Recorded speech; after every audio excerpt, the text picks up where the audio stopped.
أهلا بكم. تتواصل حرب روسيا على أوكرانيا وإن بوتيرة أخف مؤخرا، لكن السؤال: هل تتهور موسكو بشن حرب على دول أعضاء حلف الناتو طرح نفسه بقوة مع سقوط صاروخ أو أكثر في بولندا العضو في الحلف الأطلسي الناتو، ما أدى لمقتل شخصين وذلك في نوفمبر الماضي. إستونيا هي أيضا دولة في الحلف الأطلسي الناتو، تقع شمال أوروبا وتتشارك جزءا من حدودها مع روسيا. تلك الدولة الصغيرة لعبت دورا مهما في مساعدة الأوكرانيين على صد الهجمات الإلكترونية الكبرى من روسيا، وما زالت تواصل لعب ذلك الدور. فما هي مجريات الحرب في أوكرانيا؟ ماذا عن جاهزيتها العسكرية في حال شن أي هجوم روسي محتمل؟ وماذا عن انخراط إيران في الحرب الروسية على أوكرانيا؟ تفاصيل نناقشها مع ضيفنا وزير الدفاع الإستوني السيد هانو بيفكور. سيد هانو، أهلا بك في أخبار الآن. بداية سيد هانو، كيف تنظرون إلى تطورات حرب روسيا على أوكرانيا مؤخرا وما لديكم من معلومات؟ So of course we all understand the situation on the battlefield is very, very difficult. It varies a lot in different parts of the battlefield. It's more difficult in north and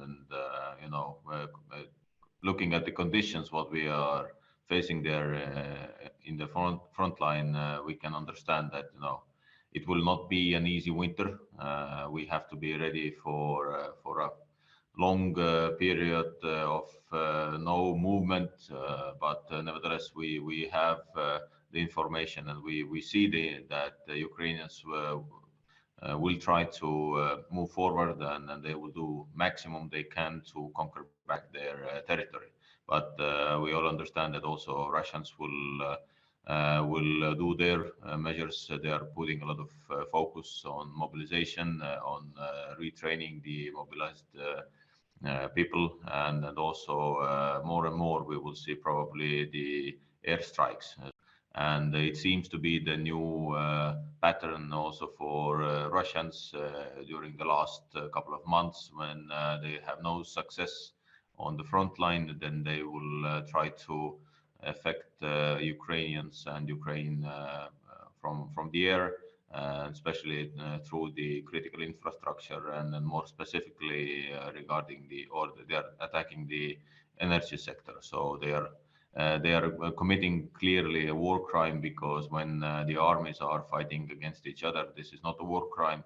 But when one army goes directly against civilians, this is a war crime, and this is exactly what we see at the moment. نعم، أيضا شاهدنا كيف تأهب العالم عند سقوط صاروخ في قرية بولندية. برأيك هل تشكل اليوم روسيا تهديدا لإستونيا؟ Russia was, is, and will be a threat for Estonia. There is no doubt about that, because there is no other threat to Estonia and to eastern flank of NATO. We all understand that, because Russia has shown that they have no respect for international law. They attacked in 2008 Georgia. They attacked 2014 Crimea and Ukraine, eastern part of Ukraine. And it seems that they are still ready to also to make a challenge for the NATO, and they don't have any doubts when they have the possibility to go for that. So this is why we have to be ready. This is why we are preparing ourselves, and this is why we have very good relations inside of NATO. And then one thing Russia has to know is that with this war, they have strengthened the alliance a lot. We will have 2 new members, Finland and Sweden, soon in NATO. And definitely also that means that the eastern flank of NATO will be strengthened a lot. نعم.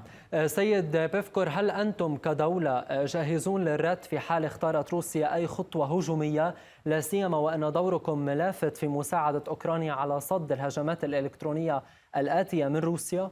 We are always ready to protect our country and our people. There is no doubt about that. We have also heard many times from our Western allies that there is no doubt in the unity of the alliance, and NATO as an alliance will protect each inch of its territory for sure. بعد رؤية دور إيران في الحرب الروسية على أوكرانيا، ماذا يمكن أن تقول عن تزويد روسيا بالمسيرات الإيرانية والسلاح؟ Well, of course, it's not very good to see that some countries are helping Russia in this war, no matter who is the country, but especially Iran at the moment. And then we have seen also that United States Navy has stopped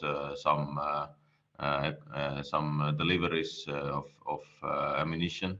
Of course, this shows that Russia is seeking desperately for additional equipment, additional ammunition for the war in Ukraine. And of course, we will have to help Ukraine as much as we can that they don't have and they don't suffer from that kind of drones.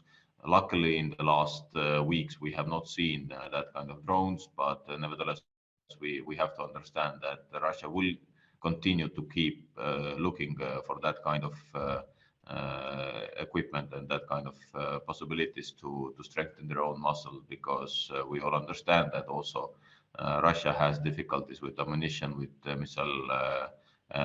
missiles, etc. هل تطلع إستونيا إلى قطع علاقاتها مع إيران بسبب دورها ربما في أوكرانيا لمساعدة روسيا؟ Well, we truly believe that all kind of countermeasures or these sanctions or any kind of other measures have to be taken on the larger scale or on the EU level. And this is exactly what we are doing, that we are cooperating with our good partners in the European Union, also in NATO, to make these decisions if necessary. أخيراً، في إطار التضييق على النظام الروسي، ماذا يمكن أن تفعل إستونيا أكثر للمساهمة في الحد من تصدير الغاز الروسي؟ We have, it's not only about the Russian gas, it's also the other products what Russia is exporting and where they will get their money to keep fighting in Ukraine. So this is why we have to be very, very united in the West regarding also the sanctions, and definitely the price for the oil was something which was discussed many weeks now and under consideration. So now it's decided to put the ceiling to $60. Of course, we would have been or we wanted to see a lower price, but this was the compromise, and of course all these sanctions have to be taken on the European level together, and it cannot be so that Estonia alone can put some sanctions. We stopped the issuance of the visas, but nevertheless we have to understand that these measures, these sanctions, can be effective only then when they are made all together from the Western countries. وزير الدفاع الإستوني هانو بيفكور، كنت معنا من تالين، شكرا لك.